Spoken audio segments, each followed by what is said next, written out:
my F1 girlies. Welcome back to the Future Wags podcast. How have you guys been after Suzuka? Suzuka was a pretty boring weekend, I'm not gonna lie. Singapore was the highlight of my entire season this year.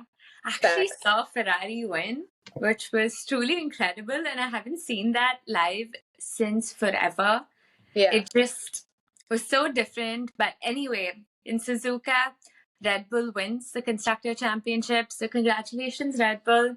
You obviously Yeah. deserve. Congrats to Red Bull. Like, I don't want to personally blame Red Bull and say they're the reason for a boring season. Because I guess, yeah, I don't know if there's like, tell me if you feel the same way. I feel like it's, even though Max just drives off into the sunset, it's hard to ignore him because even if there's action at the back, once we get to the podium, that feeling isn't there. I'm not even a Ferrari fan, but it was amazing to watch that battle. Like I was so happy for Carlos. I'm like, you deserve that, man. Like Singapore was so good. So are we gonna bring up the age-old debate about dominance and that's what's causing the season to be boring, or? I personally believe credit needs to be given when due, and Red Yeah. Bull have been so dominant this year, Yeah. and what they've achieved has been so phenomenal. They Yeah. have won almost every race this season except the one Carlos got, which was truly incredible. But Right. it's always exciting to see who number 2 and number 3 is, especially Oh, given yeah. Perez had a terrible day yesterday. Yeah, no, I feel like after Max, the number two has always changed based on track. Every team does different. So that's been exciting. But yeah, no, good job to Red Bull. And honestly, something I've noticed about Max is when he's there, he's dialed in. Like FP1, FP2, FP3, pull, fastest lap, win. Like, I don't know what he's doing. Yeah, almost sounds inhumane. So good for them. But yikes, man, Perez, things are just not looking good. Like, what's happening? Because I used to feel bad, now I don't. How do you feel? Just from a fact standpoint, Sergio Perez had a terrible race yesterday. The Yeah. fact that they retired his car and literally Yeah. brought him out was the funniest thing I've seen in the longest time. But Oh, anyway, yeah. what happened to Perez? So in the first lap, he made contact with Carlos and Lewis Hamilton Yeah. and gets front wing damage. So There he he had goes. no option. So I agree. That wasn't him. He was just squeezed by two drivers who were just wanting to go. So that's tough, yeah. But then what happened was when there was a safety car deployed, he Yeah. overtook Fernando Alonso in the pit lane and gets a 5-second penalty. See, now that's dumb. I feel like, was that unsafe release, like, or was he just being greedy? You don't know. Okay, but it doesn't end there. So later on in the race, he makes contact with K-Mac. Okay, that was all him. That was so sloppy. I think he tried to do that a lap before, and you could even hear the commentators saying that he did the same thing to Williams. Like, Perez, that's like such a bad move. Like, come on, he should have known better there. And that kind of took, after that, is downhill. So that becomes his second 5-second penalty and fourth steward penalty point. So they decided to retire his car, but then Yeah. they realized they do not want the penalty to carry over to Qatar because that's what the rule says. You need to serve your Yeah. 5-second penalty. I think a lot of people were surprised by that, and it feels illegal, but it isn't. I can't remember the last time that happened, like when you had a penalty and had to retire. So everyone's like, "Oh, it's only for Red Bull," but I don't know. I know for a fact that it's in a rule book, and a lot of people have tweeted about it. So I'll take that But it word. was hilarious seeing that. So, I was like mildly relieved it was not a 1-2 Red Bull. Yes, they won the constructors and Yeah. they deserve all the credit for that. But Yeah. it was very interesting seeing a 2-3 McLaren podium. Oscar Piastri Oh yeah, like, are they back? Hey, like, what's happening? Honestly, Norris's move into turn one, amazing. He's like, "Yep, I'm the dominant one." Oscar got lucky with, was it a virtual safety car when he had to pit? So that was good. And yeah, he was going faster, so he asked for the team switch. I don't know if he was being very bitchy there. I think it was fine.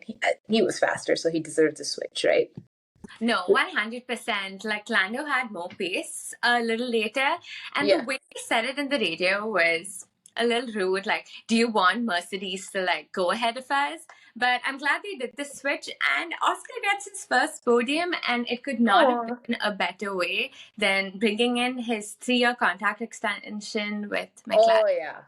Yeah, I think McLaren is in a solid position. Like, say even Norris leaves, they have the next Norris, or could be even better. So they've done really well in terms of talent hunt and talent retention, and that's something Red Bull is struggling hard with now. Yeah, Perez though was confirmed for 2024, right? I think that's a mistake. I think they're gonna sack him mid-season. Like, everybody knows Perez is not deserving of that seat. Like, did you see they confirmed Daniel and Yuki for AlphaTauri too? Poor Lawson. Like, what are your thoughts? So I'm not sure. Okay, yes. I want to see Liam Lawson on the grid in 2024. Yes, he deserves it. He raced exceptionally, and Oh Yuki yeah, Spa is not easy. He was great at Monza, and he gets yeah, 2 points in Singapore and yeah. finished P11 yesterday, outperforming Yuki. So he's Exactly. doing really good. But the thing is, Yuki has been great with AlphaTauri, Has and he though? I don't. He has. He scored 3 points for them. I don't think Daniel Ricciardo has done anything. Nick DeVries didn't. I feel like Yuki is deserving of that seat. When you say you think Yuki's deserving of that seat, yeah, you can compare him to Nick DeVries and Daniel Ricciardo. He had one race. DeVries was a rookie. But think about the previous rookies before Yuki, like Gasly, Albon. They've all been promoted to Red Bull. Like, they had that a bit of like an air of exceptionalism around them. But Yuki doesn't. Like, they could have promoted Yuki to the senior team. What do they have to lose? As if Perez is doing any better than Yuki is at that moment, right? So I don't know if they don't believe in Yuki and they're just keeping him for Honda. I personally believe maybe Yuki graduated too early from F2 to F1. He's had a phenomenal racing career and just spent like a Mm. year in F3, F2, and then came to F1. So maybe he came a little earlier, but I definitely do believe he's talented. And the only reason Oh, AlphaTauri is keeping him is they do believe he will drive for Red Bull soon. We talked about Liam Lawson, and yes, he deserves a seat. yeah, But there's only one seat left, and that's Williams.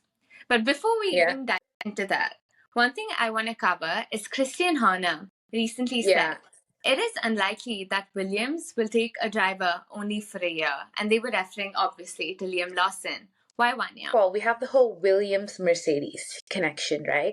My hunch is they might kick out Sargent, especially after his crash. Like, how many more races do we have? Maybe 6? Sargent, I don't know. I don't know why they'd keep Sargent. Like, I don't think there's any special difference from the start of the year to the end. So I feel like they should out Sargent. And yeah, I think they'd go for Frederick Vesti. He's doing well in F2. He's with Prima. But yeah, that's the thing. Same thing with Vesti. Like, he might graduate too fast. Like, he's already in the Mercedes junior team. But I don't know who else Williams would go for. Like, they'd have to pick from somebody within the grid and like who's available. And I also question the role of Albon. I do not see Albon graduating onto Mercedes. If he does, that would be wholesome. I love Albon, but I don't know if he has what it takes. Like, he's been driving exceptionally well. So Williams are in a weird space. Like, are they keeping Albon till he's done with F1, and are they just trying to find a rookie to keep substituting it, like Daniel, like an experienced driver plus a new driver? So I don't know. My guess is Frederick Vesti. All I know is Logan definitely does not deserve the seat. Fun fact, there's something called a Destructors Championship. A So, distraction. there's a... yeah, there is a constructor. There's Yeah. also a Destructors. And the Destructors Championship is how much each driver has cost their team. And any guesses for who number one on it is? We've been crashing. Yeah, I've only been seeing Logan go off. Is it Yes, Logan? of course, it's our man, Logan Sargent, who Yeah. has cost his poor team $2.79 million up till date. It's And any funny guesses? when you say poor, they are literally poor I too. know, So that's why I said it. And wild guesses for number two. just a season. It's only one person. Some people are allowed to crash only X amount, otherwise they Yeah. would be removed. But Yeah. this is our Nepo baby, Lance Stroll. Oh second. yeah, I think he's almost crashed more than Logan. Has he not? I'm surprised he's in No, three. but in terms of damages, he's a good $500,000 under Logan. So Wow. Congratulations, Logan. Dude, This is it's funny because Lance is just, even in my head, he's out in the analysis. He's just chilling. He's doing F1 for fun. Like, no one's paying attention to him. And not in a bad way. He's just there. We're all just used to him doing nothing for a long time. You know what I mean? me. I think it's Sergio Perez. Yeah, Stop, 2.1. Sergio. Honestly, I'm sorry, Sergio. I think you're just having a poor run of form. I don't know if it's gonna come back. We want the feisty Sergio to come. I feel like this is his golden year. Golden years. I don't know who's gonna take him after Red Bull, right? Because if he's been given the best car on a richer team, and if he's been number 3 on the destructors list with Nepo Baby and Rookie, like that's tough. So we'll see. Do you want to bet if Red Bull's gonna drop Perez next year? Yeah, I wouldn't be surprised if they drop him mid next year, but I feel like they need some signs of promise either from Yuki or Daniel, who are most likely to replace him, at least right now. So Yeah. Red Bull's very smart. They're gonna get Liam Lawson into AlphaTauri, but they're gonna graduate either Daniel or Yuki to Red Bull. Yeah. I think it's going to be crazy if I live to see the day where Daniel makes it back to the Red Bull team. Like, that Yeah. man's gone full circle. Like, a lot of people on the internet have been saying that, like, his grin or his personality is what's got him so far, not necessarily talent. So that would be very interesting to see if he made it back. But I do think if Lewis overtook Perez in the Drivers' Championship, I think it's game over for Perez. Then he's not doing his duty of being number 2. And my man Lewis could have, but his biggest issue is not even Perez. It is George. Because Father Toto was off to a knee surgery yesterday and was not present. Your two drivers, Lewis and George, were bickering like tiny kids. What was up with that? I'm sussed out by my own team. Like, what's happening? Why weren't they there when Lewis won in Singapore? That was sus AF. Like, not even a single person.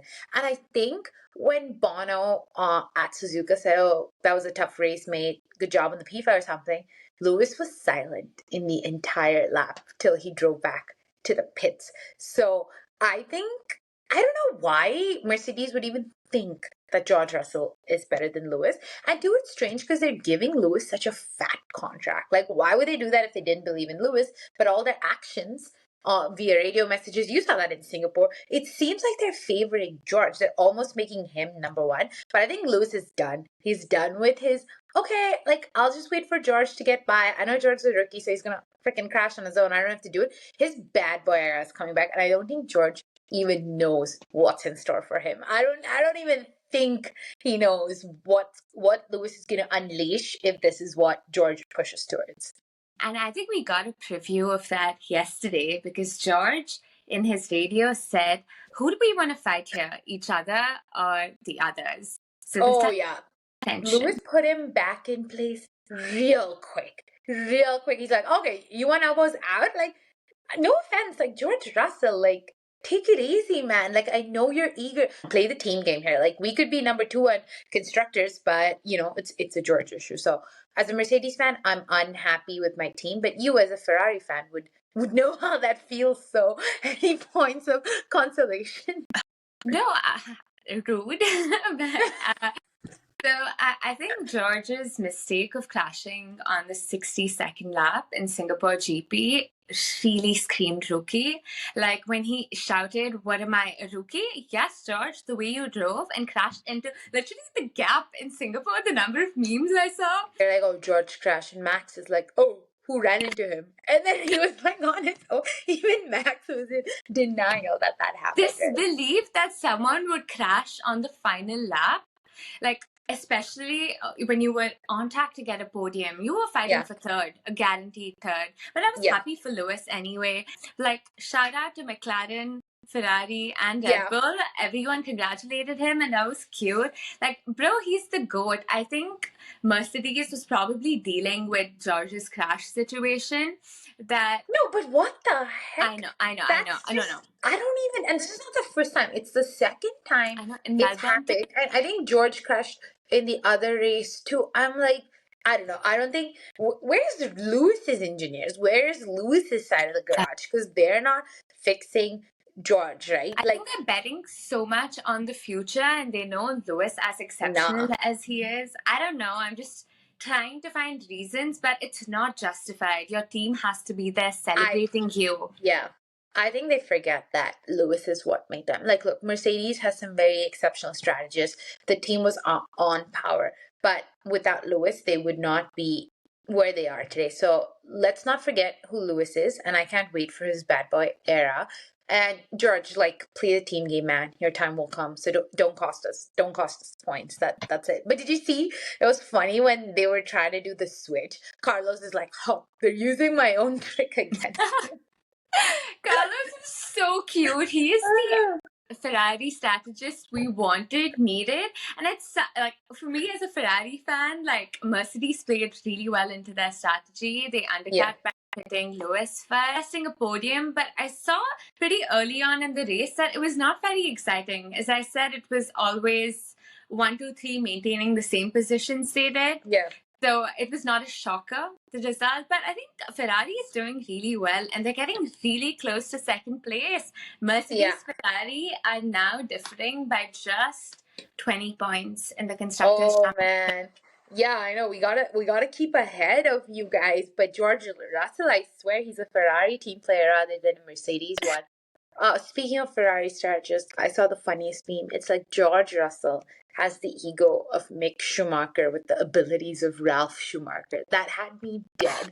That had me dead. Yeah, you tell him, guys. Like this seems like a hate campaign against George, but it's not. Like anybody who's watched the race understands how much faster Lewis was. Like if they let Lewis do much before, he could have been closer to Leclerc than having to deal with giving George the toe. And even in Singapore, I personally think George crumbled more from the pressure of Lewis behind him than trying to catch Lando up. Like, I don't think a lot of people understand the pressure it is or how much it is to take in with a teammate like Lewis or Verstappen. Like, you're fighting against perfection. I watched his pole lap, and the pole lap came in very early on in Q3. Like, nobody thought that would be the pole lap, and they were testing out the new side cameras, and my God, I felt like I was flying when I watched it. How, and Suzuka is so fast, and this is Max. You know how much it's taking for me to say this, but it was beautiful. That's the first time I guess I ever felt the Max magic. Damn Max, that was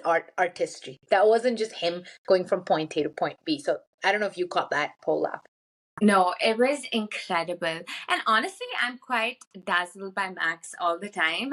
Max and Red Bull deserve all the congratulations they did this year. Me personally, as a Lewis fan, even when that Mercedes dominant era was happening, I'm going to be honest, I got bored. Even though it was my team winning, I got bored. So this week was just another display. So I hope everybody enjoyed the race at Suzuka and everything Red Bull has been achieving. But guys, someday we're going to get hella famous and Max Verstappen is going to be on this podcast. Mark my words. He's going to be on the Future Wags podcast. Yeah, that's the goal. And honestly, yeah, we'll see if Max can seal the championship at Qatar.